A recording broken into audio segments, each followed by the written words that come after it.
Memo balie kumama o kumama kosina yude komatisi volume ya miziki ya vinanga Yesu na bomoi kosalinga bolamu na satanda kina ngote o kumama nasengaki itina be ya kokamo komisinga tina zeli Yesu na bomoi naloba lisusu mini ye kumama na yo kumama kolo Yesu kumama kumama mwana na Nzambe kumama kumama kolo Yesu kumama kumama mwana na Nzambe kumama. Le corps physique ne suffit pas pour faire de nous des femmes compétentes, mais plutôt la bonté de Dieu. Amen. Au lieu de nous pitoyer sur notre sort, nous devons plutôt glorifier Dieu, d'être toujours là afin de nous secourir. Amen. Total ça qui sont femmes compétentes. Dengeni to sengeli kozana kotika na makolo ya Yesu. Ata mikakatano ye, ata bapasi ye, ata makambo ekomeli biso ya ndenge na ndenge, uletomi lela tosengeli kotika na makolo ya Yesu Kristo. Pe alobelaki biso lisusu, Dieu donne des choses extraordinaires aux personnes extraordinaires. Amen. Pour qu'une femme soit totalement plongée dans l'œuvre de Dieu, elle doit se connaître et connaître ses ennemis. Ses forces, se connaître, c'est-à-dire aïe baba force na ba faiblesse na ye. Elle doit se découvrir et découvrir sa famille, surtout sa famille pour rendre des alliés Jérusalem. Tokoki ko mitombola te to bundeli baninga balongi soki biso moko non tulongi na mabota na bisote. Poto bunda bitumba libanda toronga to sengeli liboso kolonga bitumba ya kati wana nde ekopesa biso ba arme ekopenza ko charger biso ekopesa biso ba armure nyonso pona ko combattre libanda amen. Amen. Yango thème ya lelo toponi les 7 ennemis de la famille. Na psaume 127 1 à 2 Bible le bien biso. Si le Seigneur lui bâtit la maison, les bâtisseurs bâtis en vain. Si le Seigneur ne garde, les gardiens veillent en vain. Torbanda pour définir famille et anime. Na recueil va définir famille comme toutes les personnes d'un même sang.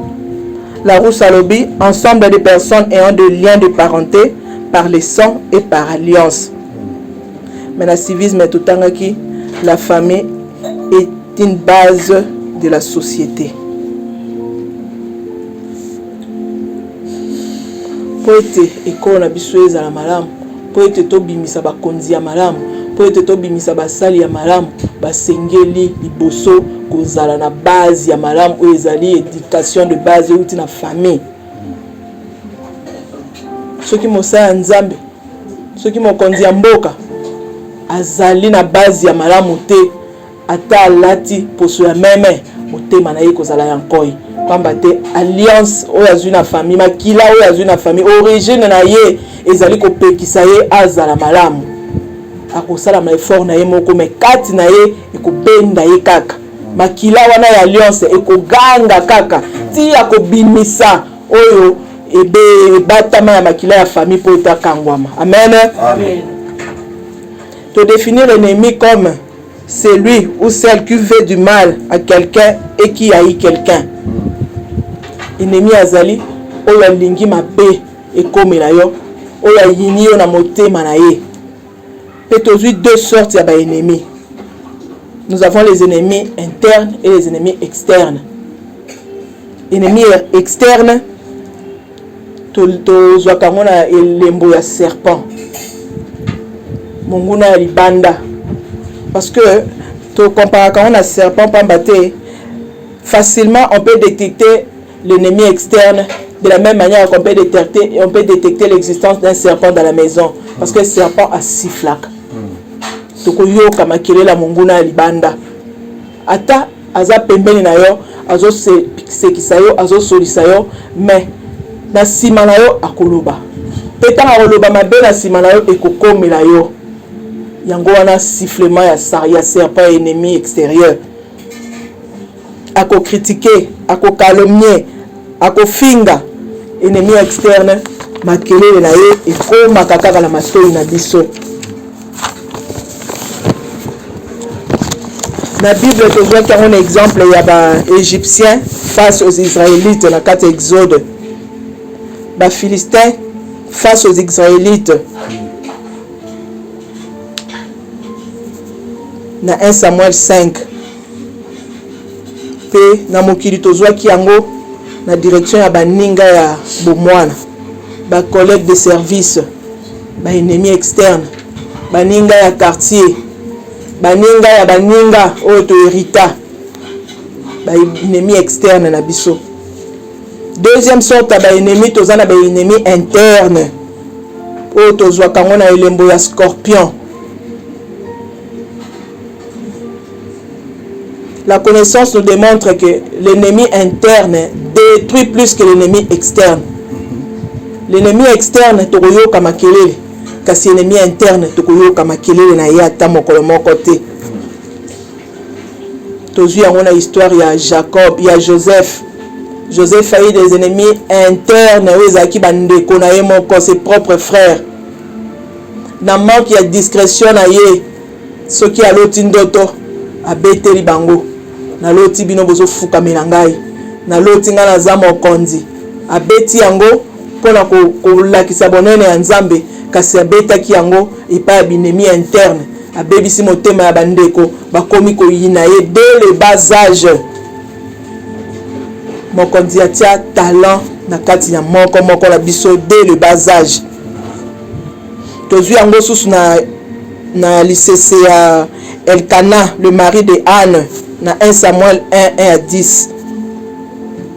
Béni nazalaki rival ya Anne.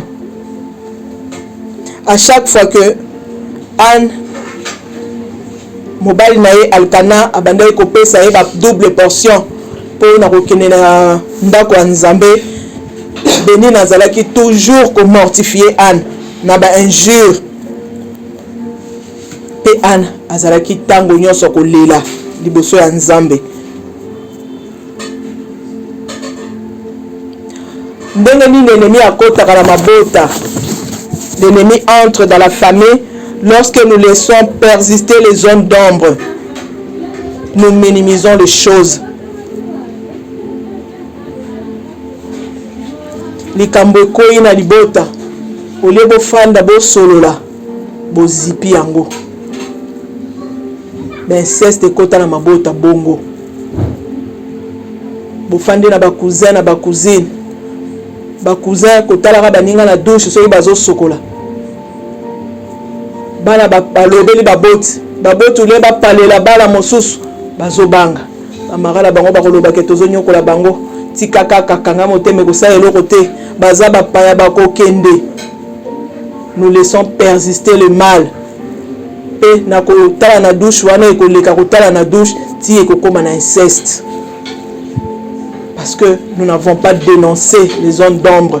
Nous n'avons pas dénoncé totiki mabe fanda pona kobanga bato mokili, pona kobanga mabota, pona kobanga ba famille, surtout ceux qui famille wana nde mwana wana batikela bino, ba parole baza na poto nde ba soutenaka bino, yende akomi lokola prince ya ndaku, akomi ko dominer ndaku, yende alobaka liloba moko, moye moto agangela ye ezate, moye moto azongisa ye na nzela ezate.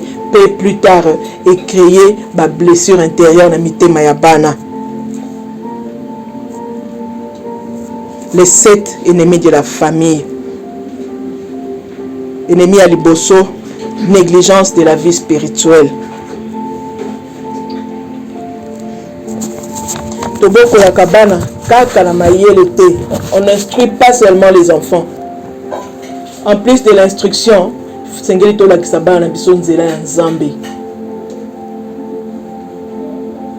esengeli tolakisa bana na biso nzela ya nzambe losambo balobaka libota ezali église ya liboso kolakisa mwana kosambela dès le bas âge mwana asengeli koyeba te liboso nalia nasambela liboso nalala nasambela liboso nabima libanda nasambela soki nayoki moto pasi liboso namela kisi nasambela. L'enfant doit s'habituer à la prière.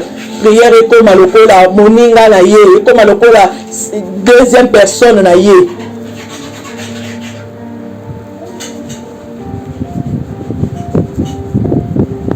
Lorsque un membre de la famille décide de prier de moins en moins, le diable va installer la rivalité.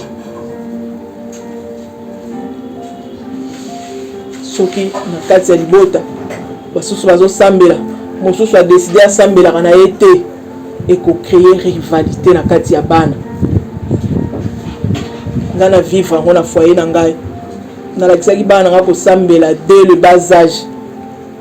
Les deux premières bazalaki nano na école primaire ya liboso na première na deuxième primaire ya mibale na première primaire toye kozwa grande sœur na bango demi sœur na bango mobali nanga botaki na jeunesse na ye bana baza na posa kosambela dès le bas âge ba miziki wa mokili bande kotala te metango ya na bango akoti na ndako ye ifo atala kaka miziki wana soki bana baboyi babotoli télécommande rivalité ekoti incompréhension ekoti maman na bango nde azotinda bango.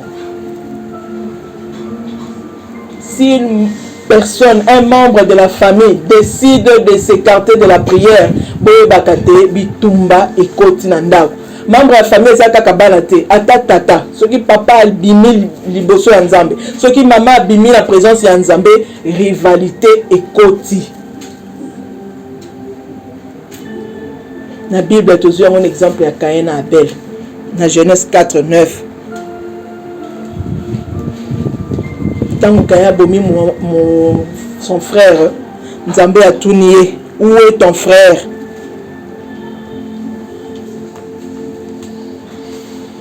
Dieu nous appelle à veiller les uns sur les autres, non pour juger mais plutôt pour fortifier. Tobotama mokolo mon côté, tobotama na ba circonstances mon côté, tobotama na ba don mon côté, tobotama na ba charisme mon côté. Charisme nzamba tsekati na yo, il te demande de supporter l'autre, de fortifier l'autre. Ma bendi ya yo kate, mais mosala nzamba pesi yo, motema nzamba pesi yo munene, eza pona ko mema famille na yo na kati ya lubiko.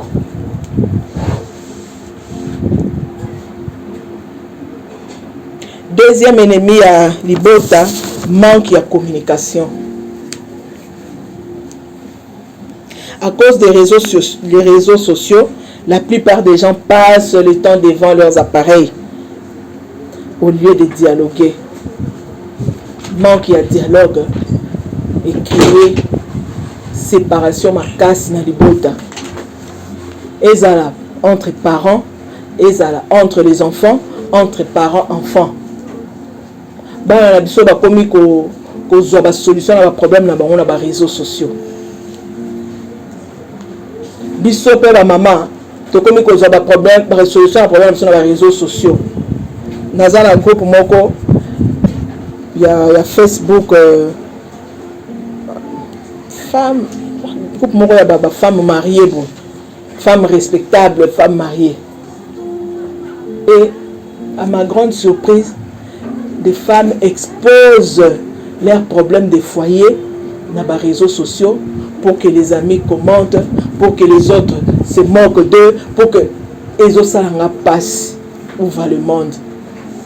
Est-ce que solution il y a problème na yo kozwango na baninga okutu yo yebite o yo monate o yebi état d'âme na bangote. Parce que nous exposer problème ya foyer na yo na baninga ba pesa yo conseil. Le conseiller c'est Jésus-Christ.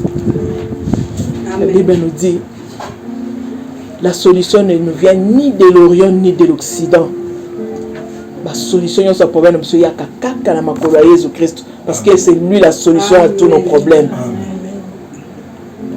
Mobali nanga azui mobali na nga aboti libanda nasala nini, mobali na nga memi mwana na ndako bokilo na nga asali boye nasala nini. Est-ce que baconseil bakopesa yo yango nde ekomemela yo kimia?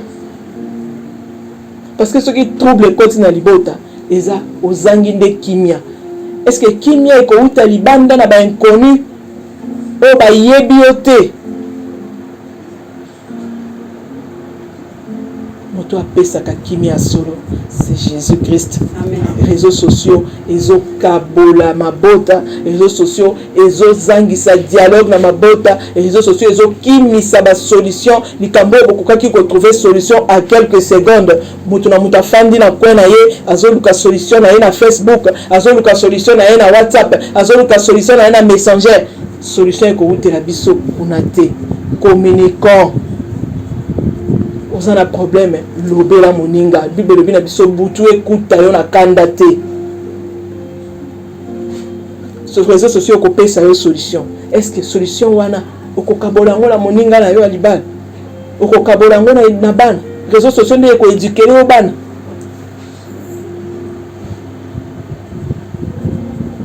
Tout sengeli ko fongola motema, ko solola eloko eleki dialogue na libala ezate.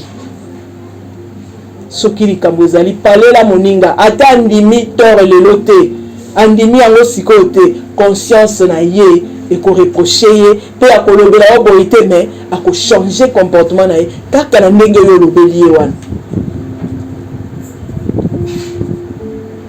Tosololaka na bana bakomi kobeba na ba réseaux sociaux.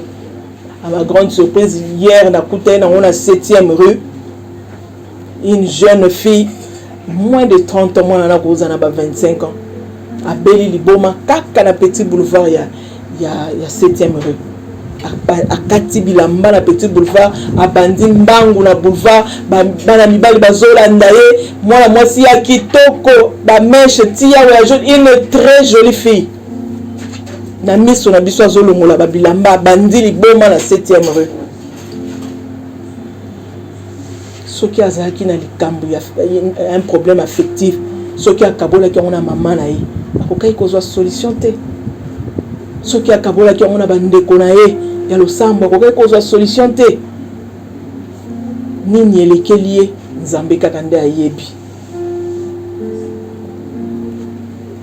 Instaurons le dialogue dans nos couples. Instaurons le dialogue dans nos familles. Même dans la famille, na biso respective. Bana tata moko mama moko bazoka bwana likolo ya kozanga dialogue. Il y a interprétation à makambo na kenake pa ya alobi bino boya kaka epa na yete. Na kenake pa ya alobi bosenga kape mingi. Ba wana bayoki batunité, ba discerner te, tokendera soso pa na été.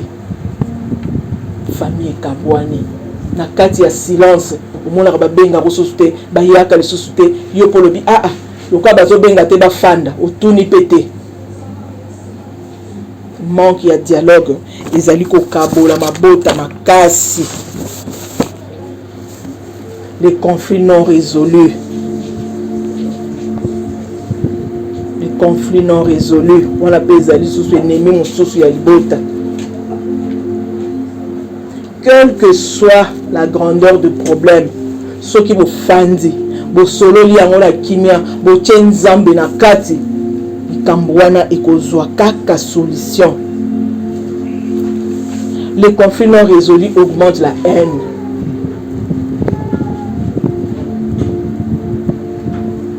Les conflits non résolus instaure la division.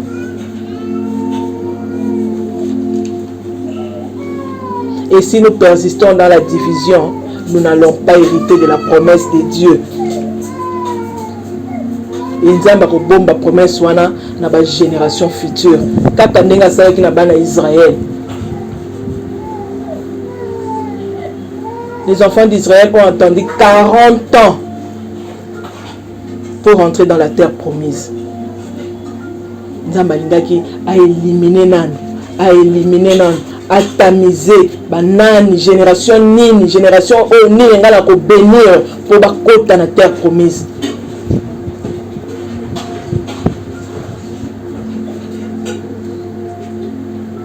quelle que soit grandeur ya likambo, bofanda bosolola, parce que pas nzambe likambo moko te elekelaka ye. Rien n'est impossible devant Dieu. Et puis aucune circonstance ne reste constante devant la face du Seigneur. A change chaque circonstance nyonso ya vie na biso. Soki kaka biso moko tolingi yango.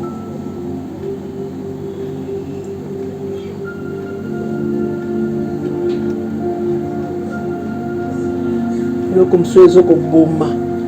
Ba famille na biso ezali négligence des enfants.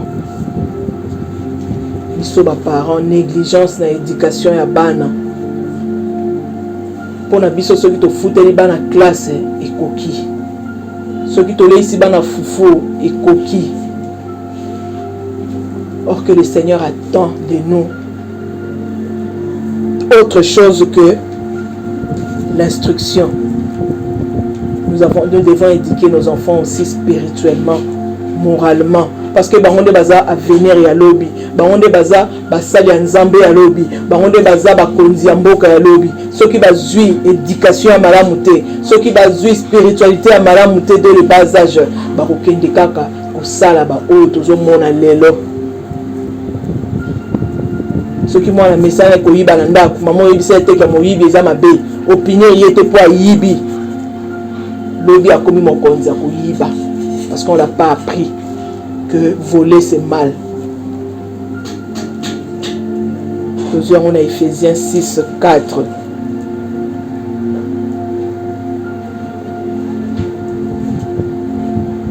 Nous devons défendre la cause de nos enfants, surtout biso ba maman.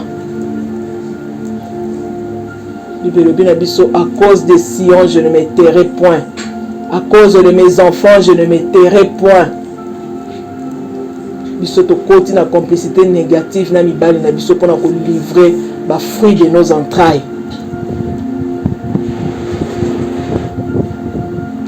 Mobali elio jeep, elio bijou, elio super, au livrer bana. Au sacrifier bana, oyo moneli pasi 9 mois la libomo. La douleur et enfantement. Aujourd'hui, premier né na yo, au pesi mobali a sakana na ye. À cause de la vanité. Mokile mona yo tambolaki. Mokile mona yo bimaki. Mokile mona yo lataki. Mais tout ça, au nom du sang des enfants que tu es en train de verser. Tofongoli brèche na mibali bakomisa bana biso bizengi bayiba mayele ya bana babebisa abusé na bana, tout ça pour les vanités. Éducation ya bana na yo tie wapi yo babebisaki yo bayibaki mayele na yo babusaki na yo, ba parents babokoli yo kaka na pauvreté wana, kaka na kozanga wana, na moke bazozwa kende classe, zwa éducation ya malamu, kende nzela ya nzambe, babebisaki yo te. Mais à ton tour, likolo ya lokoso ya biloko ya mokili, obebisi bana oyo boti, bana oyo tie na mokili, livrer bango na diable. Nous devons défendre la cause de nos enfants.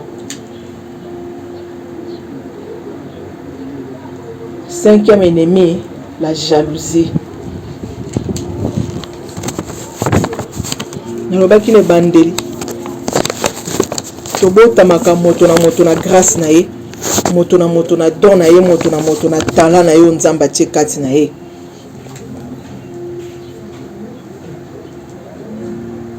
Ainsi, les membres sortant d'une même famille doivent comprendre que la compétition n'a pas sa place dans la famille.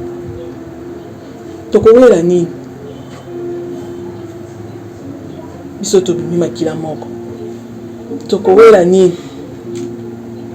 biso tozali bana ya tata moko, bana ya mama moko.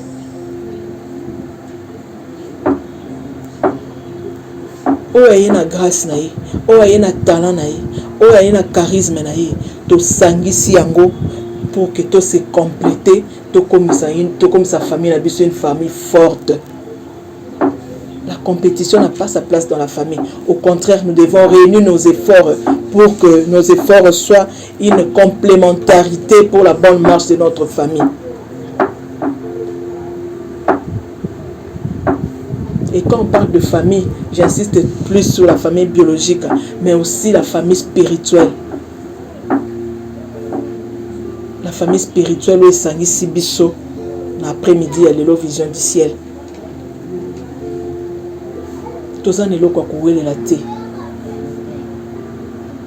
Toute grâce vient de Dieu. Tout don vient de Dieu. Et au contraire, nous devons nous réunir pour Sangi Saba force na biso. Yo na don ya vision, yo na don ya prophétie, yo na don ya guérison. To Sangi Saba force na biso pour que to sala mosala ensemble pour que mosala nzambe kende liboso. To koela nini na lisanga ya bana na nzambe. To koela nini.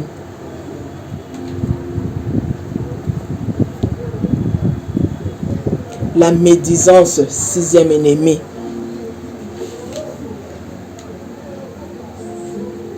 La médisance appelle un esprit de raillerie, de division, de compétition négative.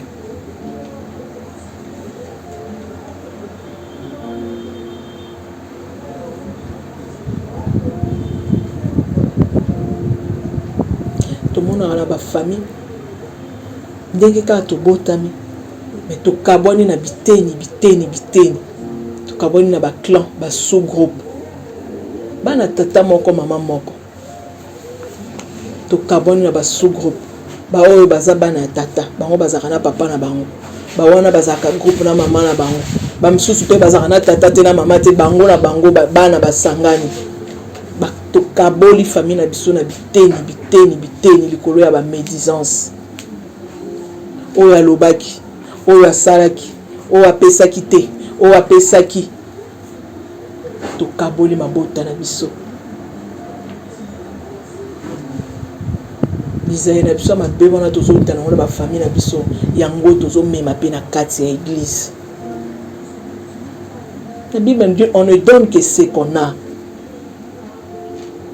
Ceux qui ont raté éducation de base, oyo wana to lati poso ya meme motema nkoye ko bimakaka atokomi mo Kristo mati na dimension ndenge nini soki o renoncer na bakila nyonso te alliance nyonso libota te na éducation oyo rataki na base te okobimisa yango tôt ou tard na kati ya église tozomona basala ya nzambe bamati ti akoyi na impudicité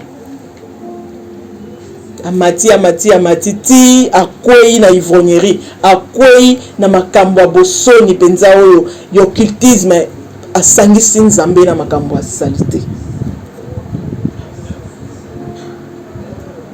Tokabwani na biteni na mabota na biso likolo ya médisance na église ya nzambe. Tokabwani bao baza ya pasteur, bao baza ya diacre, bao baza pour mama pasteur, bao baza pour mama diaconesse. Tokaboli église ya nzambe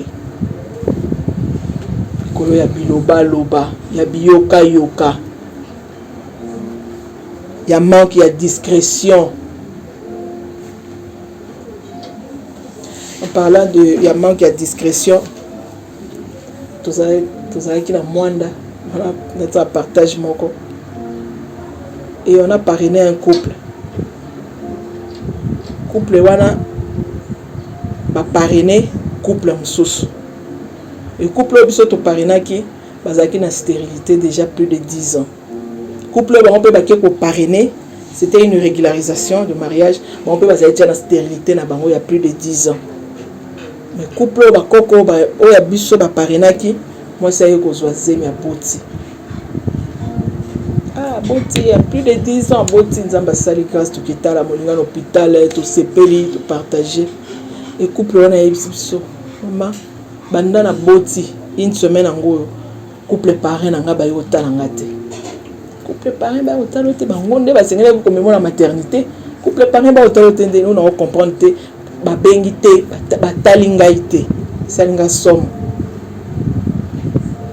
dans le cadre il y a une seule chair couple parrain na partager na mobile na tala couple parrain na bango ba yota ba est-ce que c'est normal baninga basali ba mbule belé na stérilité ba boti 10 jours ba sali hôpital couple parrain yete c'est pas possible. Nyana ganti na partager na mobile pour que to kabola to sambela to trouver solution moko mobile nanga ki penze pas couple wana bino mwana bino boti kuna boketa la été à se plaindre par la biso que boketa la été pour dire que dans l'œuvre de Dieu il y a un pasteur, il y a un maman pasteur. C'est le pasteur qui a reçu la vision et c'est le pasteur qui doit garder la vision, le pasteur qui doit diriger l'église, le pasteur qui doit garder le problème de ses fidèles. Ma pasteur a sa pasteur te. Ndenge onzamba pesi vision, apesi mosali na ye ba capacité ya ko gérer ba conflit, ya ko gérer ba problème ya ba brebis. Eza ndenge moko apesi na mama pasteur te. Nous sommes un couple, mais nous n'avons pas la même capacité, nous n'avons pas reçu la même mission. Il y a des choses qu'on peut partager en couple et des choses qu'on ne peut pas partager en couple. Quelle que soit spiritualité, na biso tozana. Problème nanga makasi, na bina yebisa mosala nzambe, pona yebi ninyo nzamba tchekati na ye. Mais mosala nzamba akaboli na mama na mwasi na ye. Est-ce que sa femme a la même capacité, a la même discrétion? Akokendo beta ngo pas pire na été. Nous devons faire très attention à la discrétion wana. Soki na sepelaki ko partager les kamnaza on a Cynthia, na partager on a maman lumière te. Je sais pourquoi. Et Cynthia n'a pas le droit à rejoindre les Kambonanga à qui sa maman lumière. Parce que na yebisi etenga moko na yebi pona ni na lobité. L'intimité d'une personne, c'est sa personnalité. Et là comme mingezo kimisa ba brebis na ba église, ils ont bêtisance. Manque de discrétion.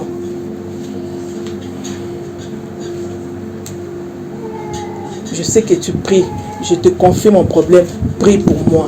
Je ne l'ai pas dit à une autre personne. Je l'ai dit à toi seul. Et toi, tu n'as pas le droit. Il y a aucun de moninga mususu. To sambela pona. Soeur Judith, t'as la likambobo comme il était. Si vous avez besoin de soutien prière, dis simplement priez pour Soeur Judith. Nzambe akangula ina ba problème nyonso zo komela. Mais détail problème nanga ezanga ina nzambe na yo moto na sali confiance na yebisi yo likambo wana.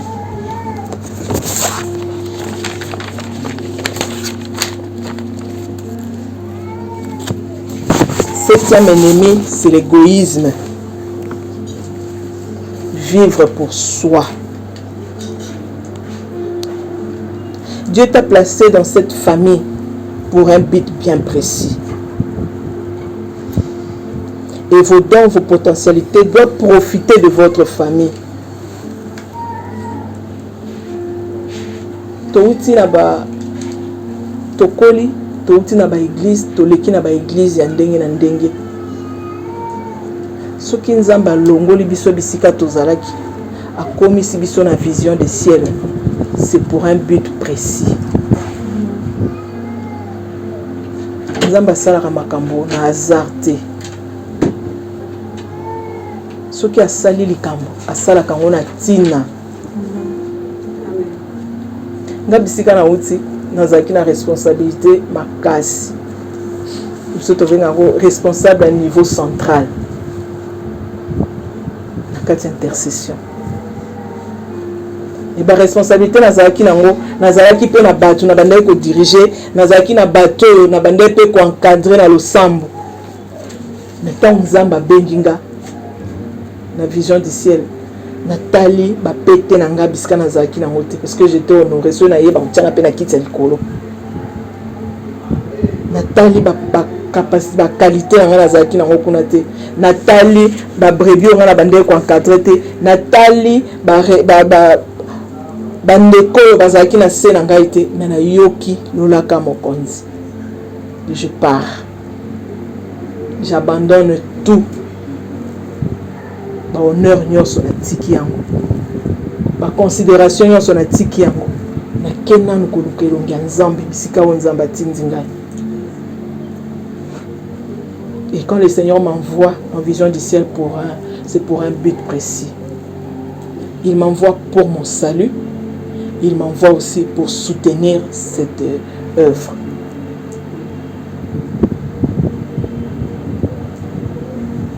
Ayoki cri moko ebetamaki quelque part. Ayoki le sambo moko esalamaki quelque part. Alobi non, ta place n'est pas ici.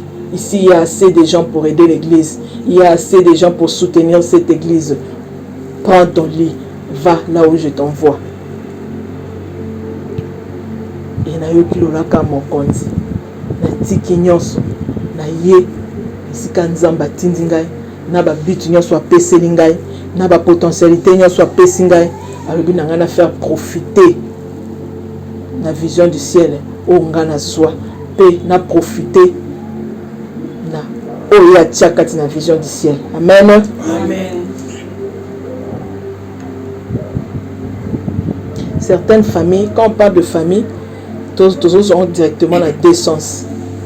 Le sens, il y a beaucoup de personnes, membres d'une famille.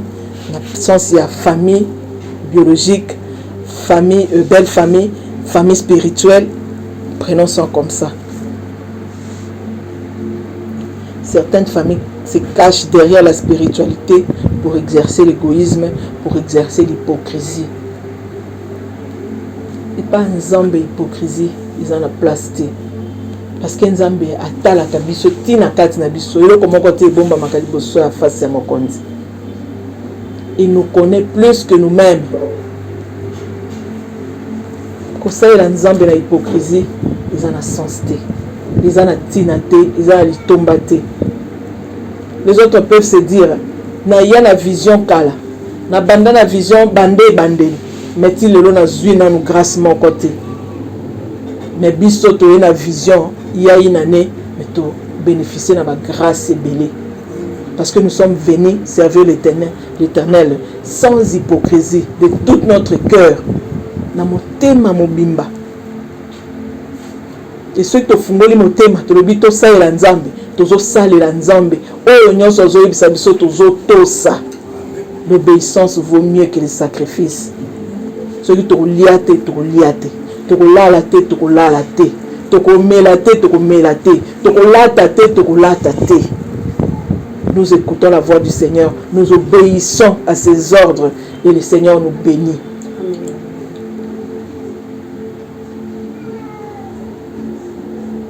Vendredi, on a un témoignage. La semaine passée. Vendredi, là, ça y est, nous allons belé. Donc, si la réunion 14h, 15h, na bandi ko tangisa ti 17h. Très fatigué na zone na ndako. Comme na ndako na sukoli na koki ko liate. Na bina lala. Nzoto fatigue makasi. 18h na komo ka fièvre. Na tandika liputa na se na lali na fini ki dra. Bana ba bengi na bino ko solo na bango te na lala. Non, je me sens très fatigué, je me repose. Nalali, na yola mka 23h, na sali lo samba 23h, ti to komi samedi. Nazo kaka douleur moko na likolo na ser. Donc, ekonda moko swinga wana bi assurement pezaka ekonda.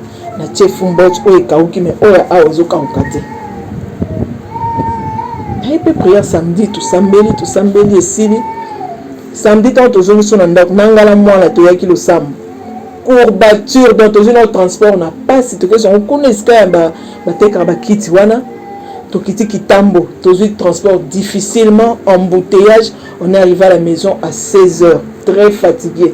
Raphaël maman j'ai mal à la tête je me sens pas bien la bon to mela kizima to sambela non to lala to sambeli to lali na ba pokwa wana commune ba 20h le commune nga lokola libende ba tieminga libende moya ko plier ezate moya ko tombola ezate douleur makasi on dit au fait parce qu'on peut nazo yoka non mona ka rougeur mais nazo yeba tezani boka na photo na tala ezani na kangi photo na tala lokolo evimbi tout autour et sali moi pembe moko na kati alors je ne comprenais rien c'est quoi les bibon te les ekondaté natinde papa tient photo na bita le loko ebiminga ezo sala nga pasi makasi après le bête to sambelo tombo ya kinabina donc je n'avais même pas une idée sur ça parce que et ça là nga pasi makasi te na ba moment wana dimanche c'était impossible nazo sambela nazo loba nazo tambola mais douleur ezo sala nga makasi soki na fandi moi na télémisate et je priais na buto dimanche wana prière na biso na prier na bebisi biloko nyonso zaki na kati na sambeli lundi na lamuki nanga na lati talon nanga pe na kibsala na komi na msa donc nous comme ndenge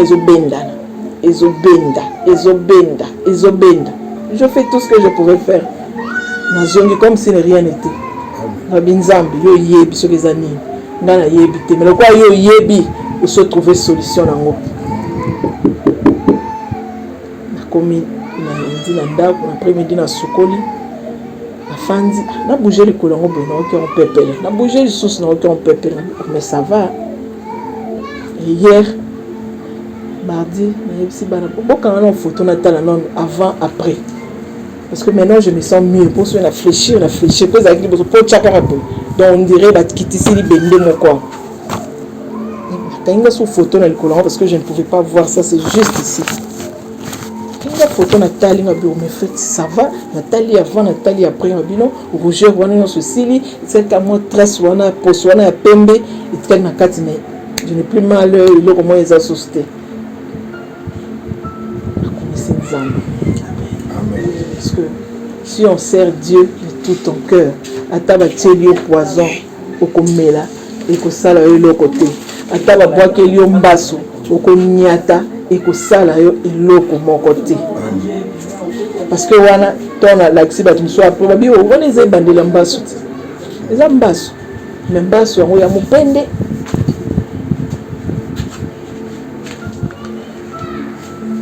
Nous devons servir le Seigneur de tout notre cœur. Égoïsme, hypocrisie, et pas en disant besoin de mon tinate.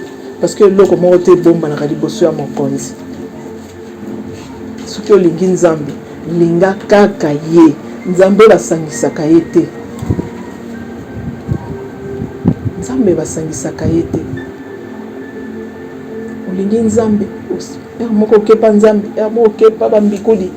Moko lukinzambe so ili kambole kelio okeluka ba faux prophète moko lukinzambe wana ata osali 10 ans 20 ans na église okomona loboko ya nzambe te mais si tu cherches ton Dieu de tout ton cœur ngana benga nzambe wana le Dieu de l'aussitôt pour et pas nanga asalaka aussitôt et je l'ai expérimenté et pas bana nanga ezalaka aussitôt yoko komeli osambeli aussitôt ekei parce que on écoute la voix du Seigneur, on obéit à ses ordres.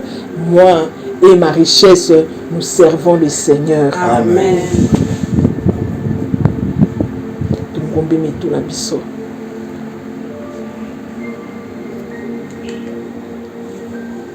Toujours qu'il y a un grand thème na biso, la prière à 8 mois,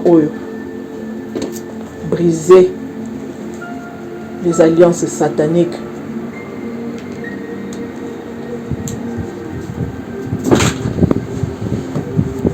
Division nini eza na kati ya famille na yo likambo nini o ekoti na kati ya famille biologique na yo réclamation nini o ezali activer na famille na yo ezangisa o kimia ezopekisa ye kosalela nzambe na motema mobimba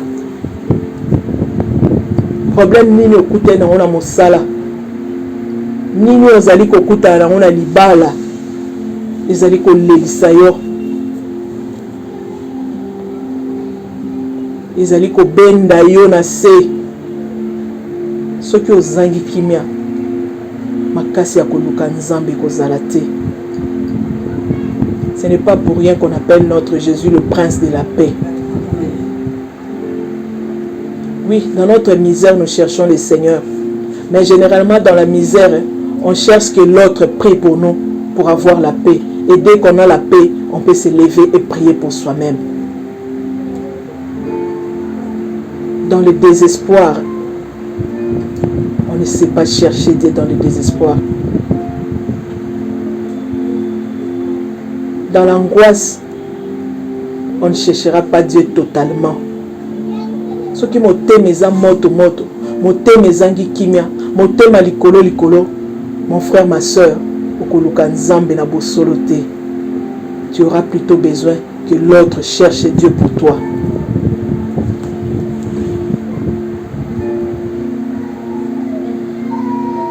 Voici, je me tiens à la porte et je frappe. C'est lui qui entend ma voix. Ouvre sa porte, j'entrerai chez lui. Mokonzi atelemi na ekuki ya motema no azali kobeta. Likambo nino eza na kati ya motema na yo. Nino ezali kotungisa yo. Incompréhension nini euti wapi? Oyo ezali kozangisa yo kimia na kati ya libala. Ba projet ezali kosaaccomplir te. Kimia ezali te. Esengo ezali te. Tokoma ko vivre na vie si je le savais.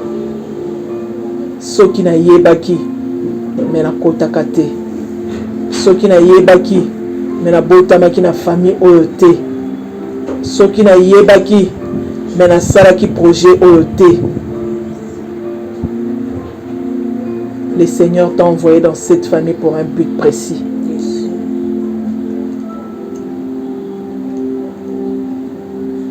Anda kotombola mongongo. Yebisa mokonzi. Boni boni famille na yo ekabwani na sous-groupe. Boni boni libala na yo ekabwani. Boni boni bana na yo bakabwani. Boni boni mosala na yo ezali kotambola te. Ba projet na yo ezali kokokisama te. Promotion ezali koya te. Nyonso ezali kosala eza kosimba te. Le Dieu qui connaît toutes choses. Yende azali na capacité ya kofongola les éclats du ciel.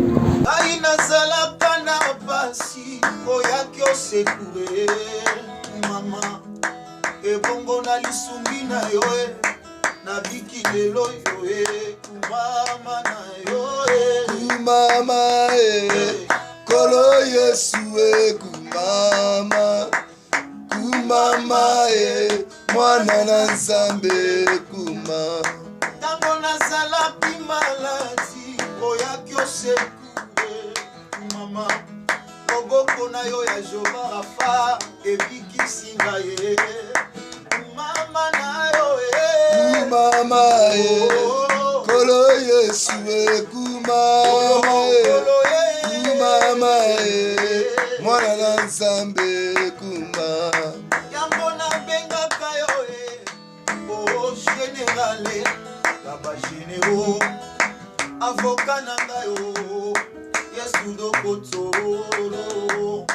Yango na benga kayo, champion du siècle, papa nangao. Oh yambalo yembo ya motema nangae, mama na yo mama kolo Yesu kumama kumama mwana na Nzambe kumama. Gani na boka makire kuna na mboka papa na ngai ebombo motolu na ngai bakata na gilete kushe ya kolata etenya liputa mama na nga ebombo loposo ya nzoto se mafuta ya mbila ya yolo kotinga yo osukolinga mokonzi opesinga valeur na misi moto olofundu wango ya nini nakosalela yo mokonzi nanga yambalo yembo ya motema na ngai kumama na yo mama